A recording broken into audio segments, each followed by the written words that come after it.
अस्सलामुअलैकुम जी। Fundamental of physics Halliday Resnick Walker का 10th एडिशन है, चैप्टर 35, इंटरफेरेंस प्रॉब्लम 13। वो कहता है दो वेव्स हैं हवा में जिनमें लैम्डा दे दिया गया 600 नैनोमीटर, लिटरली वो क्या है, इन फेज है। अब वो कहता है दोनों ट्रेवल कर रही हैं प्लास्टिक से, जबकि एक में लेंथ आपके पास 4 माइक्रोमीटर है, एक जगह लेंथ 3.5 माइक्रोमीटर है, एक एन वन का रिफ्रैक्टिव इंडेक्स 1.40, एन टू का 1.60। अब वो हमसे कह रहा है मल्टीपल ऑफ लैम्डा बताओ उनका फेज डिफरेंस जब वो दोनों वहां से मर्ज करेंगी। फिर वो कहता है अगर वो कॉमन पॉइंट पे आती हैं तो क्या वो कंस्ट्रक्टिव होंगी, फुली डिस्ट्रक्टिव होंगी, या दरमियान में कोई सीन चल रहा होगा। तो हम कहते हैं हॉरिजेंटल डिस्टेंस एक्स एक्सिस पे हम कंसीडर कर लेते हैं और रीजन आप इसका लेफ्ट पे ले लेते हैं। तो हम कहेंगे x0 से L2 पहला केस आ जाएगा जहां से ये जा रहे हैं N2 मटेरियल में से, तो इसके नीचे मैंने लिख दिया N2 माइनस N1 1।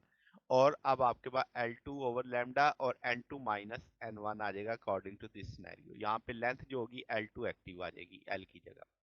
सेकंड जो आप नीचे वाला पार्ट देख रहे हैं तो वो L2 से L1 तक का है, यानी आपके पास इजाफी ये जो इसमें तय कर रहा है, तो वो अब आपके पास इसी तरीके से मैंने L1 माइनस L2 कर दिया, तो ये आपको पता चल गया। अगर हम कहें इनका फेज डिफरेंस निकालना है तो हम कहेंगे वेवलेंथ पता है, दोनों के फेज डिफरेंस ऐड हो जाएंगे, वो वैल्यूज आ जाएंगी। अब हमारे पास L2 भी है, L1 भी है, लैम्डा भी है, N1 N2 भी है। अब इसमें जो सेकंड केस है यहाँ पे वो एयर में है, तो हम लिखेंगे एन एयर, हवा का जो रिफ्रैक्टिव इंडेक्स आएगा, तो वो अब आपके पास सिनेरियो में 1 आ जाएगा। एन एयर हम जानते हैं 1 होता है, तो वो 1 प्लेस कर दिए, सारे को लेके सॉल्व करेंगे 0.833 आ जाएगा। तो हम कहेंगे जो ए पार्ट का आंसर है वो अब 1 के करीब है, यानी इंटीग्रल हाफ देन इंटीजर से यानी क्लोजर है। तो इंटीजर आपके पास कहेंगे कि इंटरफेरेंस ज्यादातर कंस्ट्रक्टिव होगी डिस्ट्रक्टिव की निस्बत। 1 होती ना तो फेज डिफरेंस 1 आता है, तो वो कंप्लीटली कंस्ट्रक्टिव थी। अब ये 0.5 होती तो कंप्लीटली डिस्ट्रक्टिव थी, तो ये 0.831 के क्लोजर है। तो हम यही कह रहे हैं कि भाई वो इंटरफेरेंस आपके पास कौन से वाली आने वाली है, कंस्ट्रक्टिव के क्लोजर आने वाली है।